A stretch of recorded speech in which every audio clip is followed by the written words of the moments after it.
been on patrols from anywhere from 2 hours to 2 days.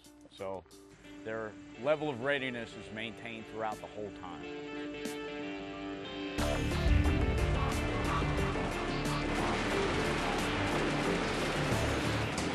This firefight is realistic. It's an intense training exercise meant to simulate a real-world, real-war environment for the Navy Riverines.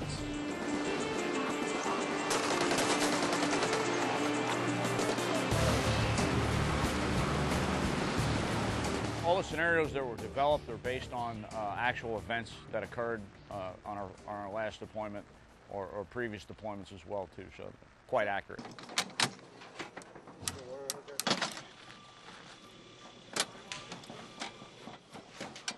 All 3 Riverine squadrons maintain a regular rotation of training and deployment. We caught up with RiverineWarriors2 during sustainment training at Fort A.P. Hill in Virginia.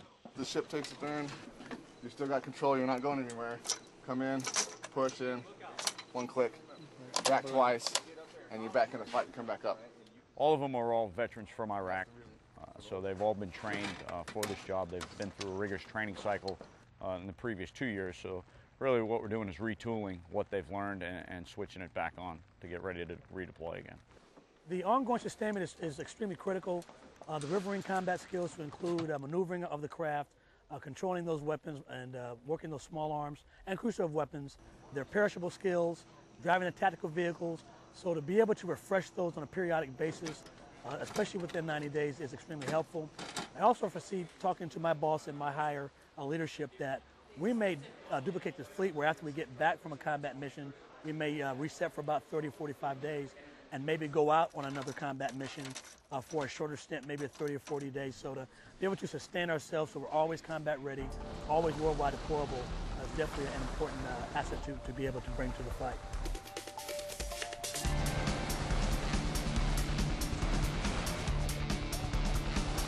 Whether it's practicing high-speed maneuvers in Norfolk, infantry training at Camp Lejeune, or convoy exercises at Fort A.P. Hill, sailors such as Petty Officer 2nd Class Joshua Sykes say they're well prepared for deployment. We receive training from the Marine Corps primarily, and then also from Blackwater, and all of that definitely came into play when we got in country. You're taking a bunch of guys that have 0 combat experience and then deploying them to places like Ramadi and Fallujah and Iskandariyah, where the areas are definitely not secure at all, and you're prepping for combat. So when we got there, I would say that 95% of the things that we trained for helped us on a day-to-day basis. I think it helped with the Navy going through the Marine Corps' training. That kind of gave the Marine Corps the warm fuzzy that, hey, we actually did learn ground combat skills and we were taught by Marines. The Navy, on the other hand, we're trusting another service to properly train us for a mission that, none of us really had any experience. Second truck's gonna come up, align himself to back down into the boat launch. During a typical exercise, the teams spend hours checking weapons, gearing up, and getting briefed on their mock mission. Command Master Chief Petty Officer John Lees is part of the Riverines' CTT, or Command Training Team. The reason why we spend a lot of time doing our briefs and setting the scenarios is obviously the #1 concern is that we want to do every event safely. The safety of personnel, gear accountability, that's crucial to us. We don't have an unlimited supply of men and gear, so we have to make sure everything we do it safely. Water is a very unforgiving place. You add throw a combat element on top of water, it's unforgiving. There's nowhere to go. If you're in it, you're in it. So if you lose your head, you're done. Hey, what are you running at right now? 1.5. Usually you'll run, unless the patrol leader said something else. 1? Like 1, yeah. Watch that. And you'll just be doing it for sound. Red Dog, this is marking time over. We have contact boat just to my west. When we're riding the boats, especially as the RST, our job primarily is gathering intel and passing information and making sure that everybody's aware. We have a little bit more secure position behind that armor.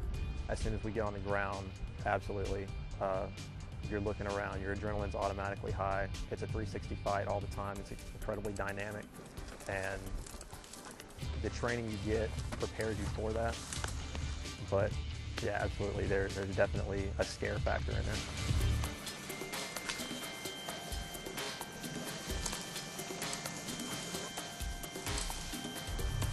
The training includes river patrols and shoreline exercises to locate, treat, and evacuate wounded troops.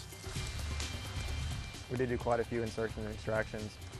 We were to link up with a sniper team at one point and go ahead and pull them out. They had a medical casualty, so it was our job to go ahead and find them, set security, and get them out safely. Right now, that thing is broken, right? So it's like this. Okay, this bone, we don't know where it is. Right. Okay, so if we just roll him over and twist him like this, right? As this cuts, if that cuts his femoral artery, he won't even make it to the boat. He'll bleed out right here. At any given time, you can be injured or shot or hurt or hit by an IED or anything like that. You need to know how to treat on the spot under a stressful situation so that you can save whoever's injured and get out of there in a fast and safe manner so that no one else gets hurt. And it's probably the best training you can receive is that right there. Yeah, keep on talking to him. All right, let's do the boat. I'm gonna get you out of here. When we get him on the boat, we want to elevate his legs, right? Down a little bit. We went basically from a basic level to an intermediate level.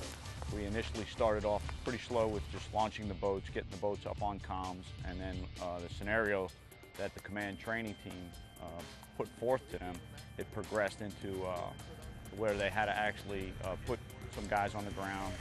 What's their position right now in relation to the terrain model? Alpha team went up, set security around it. Bravo team with the dock went up, got the sniper, recessed them on spot, figured we could do a medevac. So the security team bounded back with the injured personnel and got them out of there to do a casevac. All right, back it out. Hold on.